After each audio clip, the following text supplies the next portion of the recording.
Hello दोस्तों, मैं आप लोगों के लिए अम्ल, क्षारक एवं लवण पढ़ा रहा था। उसमें मैं आप लोगों के लिए वीडियो पार्ट दूसरा लेकर आया हूँ। उसमें कंप्लीट नहीं हो पाया था। यहाँ तक हम बता देते हैं। क्षारक के साथ धात्विक ऑक्साइड की अभिक्रिया। जब कोई क्षारक अधात्विक ऑक्साइड के साथ क्रिया करता है तो लवण और जल का निर्माण करता है। यहाँ पर देखिए, क्षारक कैल्शियम हाइड्रोक्साइड जो है क्षारक है, और अधात्विक ऑक्साइड जब किसी अधातु से ऑक्सीजन जुड़ता है तो उसे अधात्विक ऑक्साइड कहते हैं। तो रिएक्शन करने के बाद कैल्शियम कार्बोनेट का लवण बनाता है और जल का निर्माण करता है। आइए देखते हैं जलीय विलयन में अम्ल तथा क्षारक। जलीय विलयन में अम्ल का व्यवहार कैसा होता है और क्षारक का व्यवहार कैसा होता है, आइए हम देखते हैं।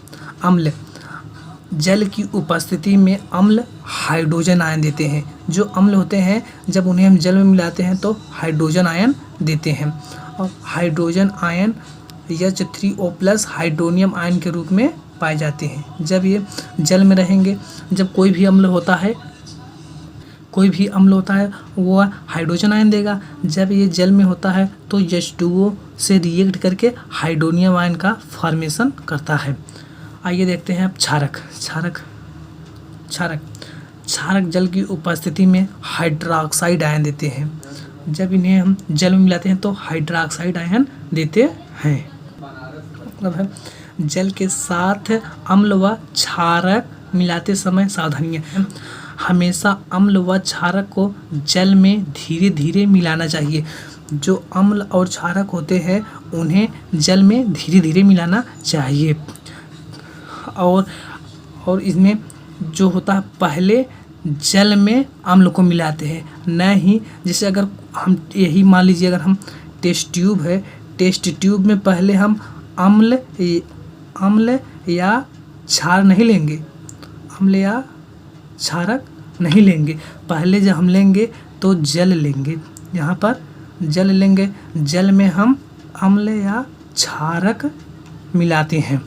दूसरा, यह प्रक्रिया बहुत ऊष्माक्षेपी होती है, मतलब इसमें से बहुत सी ऊष्मा निकलती रहती है। इसलिए कांच पात्र को हमेशा हिलाते रहते हैं, क्योंकि जो टेस्ट ट्यूब होता है वो फूट न जाए, इसलिए वो उसे हमेशा हिलाते रहते हैं। अब देखते हैं अम्लों व क्षारकों की प्रबलता। आइए देखते हैं क्या है।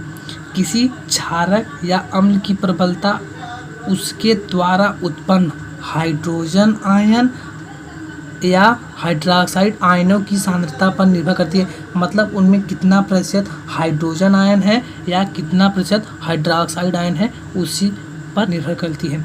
देखिए, अम्ल व क्षारक की प्रबलता हम एक सार्वत्रिक सूचक द्वारा ज्ञात कर सकते हैं। एक सूचक होता है जिनके द्वारा हम अम्ल और क्षार की प्रबलता ज्ञात करते हैं, उन्हें सार्वत्रिक सूचक कहते हैं। आइए देखते हैं सार्वत्रिक सूचक क्या है।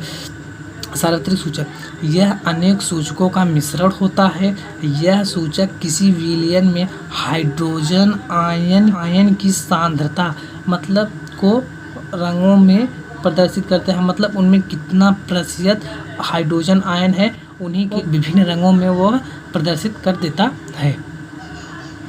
पीएच स्केल जो होता है उनमें 0 से 14 तक अंक होते हैं, और ये 7 जो होता है 7 उदासीन होता है, और 7 से पहले मतलब 0 से लेकर 6 तक जितने 7 के पहले होते हैं वे सब अम्लीय प्रकृति के होते हैं। और जो 7 से ऊपर मतलब 8 से 14 तक जो होते हैं वे क्षारीय प्रकृति के होते हैं। और जो 7 होता है वो उदासीन होता है। देखते हैं दैनिक जीवन में पीएच का क्या महत्व है। हमारा शरीर 7 से 7.8 पीएच मान के बीच कार्य करता है। वर्षा के जल का पीएच मान जब 5.6 से कम हो जाता है तो अम्लीय वर्षा होती है। अम्लीय वर्षा जब पीएच मान 5.6 से कम हो जाता है तो अम्लीय वर्षा होती है। और देखते हैं तीसरा, मुंह का पीएच मान 5.5 से कम होने पर दांतों का क्षय होना प्रारंभ हो जाता है।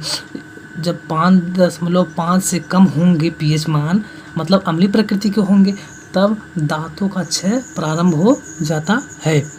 देखिए चौथा, मधुमक्खी का डंक मेथेनोइक अम्ल छोड़ता है। क्या छोड़ता है? मेथेनोइक अम्ल छोड़ता है, जिसके कारण जलन व दर्द होता है। लवण क्या होता है?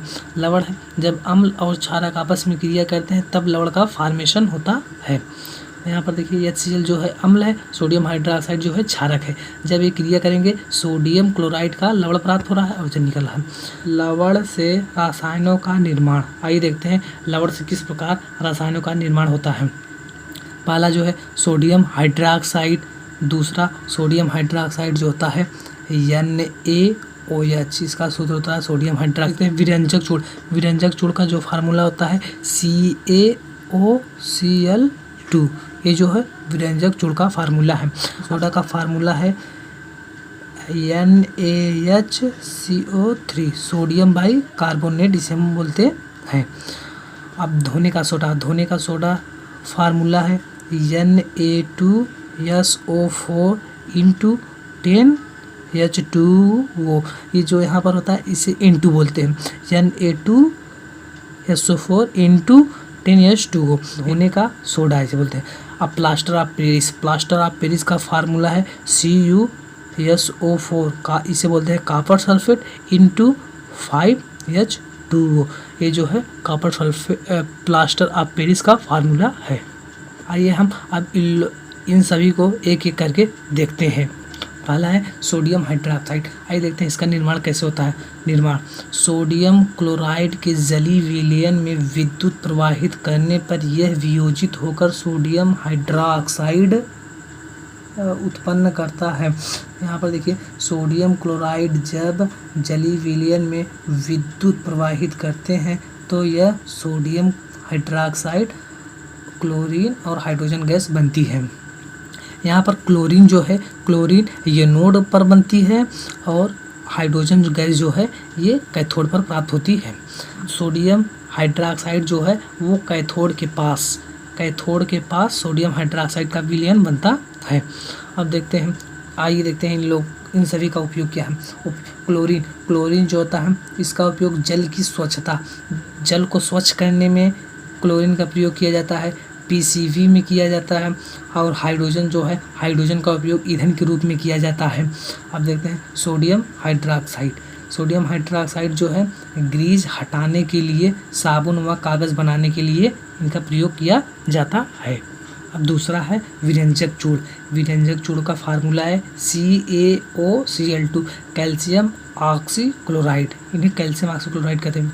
आइए देखते हैं इनका निर्माण कैसे होता है। निर्माण, शुष्क बुझे हुए चूने, शुष्क बुझा हुआ चूना, कैल्शियम हाइड्रोक्साइड को शुष्क बुझा हुआ चूना कहते हैं। शुष्क बुझे हुए चूने पर क्लोरीन की क्रिया से विरंजक चूड़ का निर्माण होता है। यहाँ पर देखिए जब बुझे हुए चूने को क्लोरीन के साथ क्रिया कराते हैं तो कैल्शियम ऑक्सीक्लोराइड विरंजक चूड़ का फॉर्मेशन होता है। इन्हें हम कहते हैं विरंजक चूड़, इन्हें हम विरंजक चूड़ कहते हैं। आइए देखते हैं इनका उपयोग क्या होता है। उपयोग, वस्त्र उद्योग में सूती के विरंजक के लिए किया जाता है। कागज़ की फैक्ट्री में लकड़ी के मज्जा के विरंजक के लिए, मज्जा मतलब लकड़ी का जो जब लकड़ी भुन जाती जो पाउडर होता है वही मज्जा बोलते हैं, मज्जा के विरंजक के लिए। तीसरा जो है पीने के पानी में रोगाणु नाशक के रूप में होता है। मतलब पानी में जब कोई रोगाणु रहेंगे, जब उनमें हम कैल्शियम ऑक्सीक्लोराइड डालते हैं तो वह रोगाणु नष्ट हो जाता है। आइए अब देखते हैं तीसरा जो है बेकिंग सोडा, बेकिंग सोडा का फार्मूला है सोडियम NaHCO3, इसे मतलब sodium by carbonate. Sodium by carbonate जो है यह एक दुर्बल असंक्षारक होता है। आइए देखते हैं इनका निर्माण, जब क्लोरीन, कार्बन डाइऑक्साइड, जल और अमोनिया को आपस में मिलाते हैं तो अमोनियम क्लोराइड और सोडियम बाई कार्बोनेट का फॉर्मेशन होता है। आइए देखते हैं इनका उपयोग क्या होता है। उपयोग, उनका जो बेकिंग पाउडर बनाने में, बेकिंग सोडा अलग होता है, पाउडर अलग। इनका जब हम सोडा को लेंगे तो इन्हें हम बेकिंग पाउडर बनाने में किया जाता है, अग्निशामक में इस्तेमाल किया जाता है और यह एंटासिड का संघटक होता है।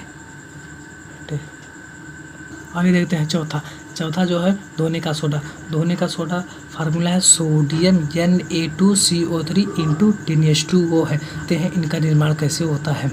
सोडियम कार्बोनेट को 10H2O जब मिलाते हैं तो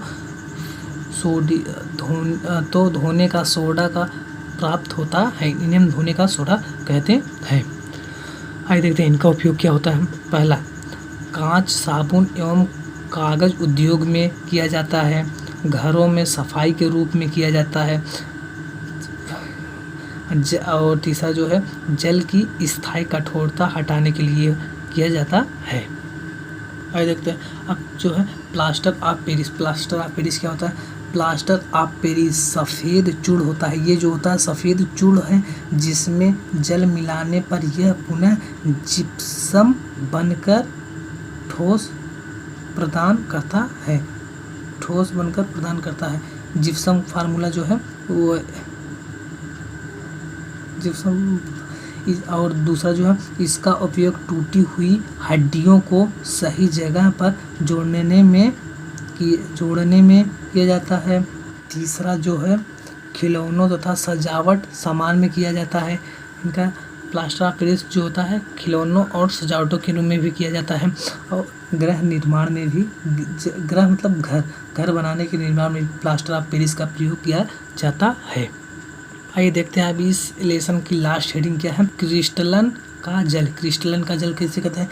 लवण के एक सूत्र इकाई में जल के निर्माण अणुओं की संख्या को क्रिस्टलन का जल कहते हैं। यहाँ पर जो है 5 इकाई है। यहाँ पर 5 इकाई के निर्जल कहते हैं। इन्हीं को हम क्रिस्टलन का जल कहते हैं। अगर हमारा वीडियो अच्छा लगे तो इस वीडियो को लाइक, चैनल को सब्सक्राइब और बेल आइकन को प्रेस कर दीजिए।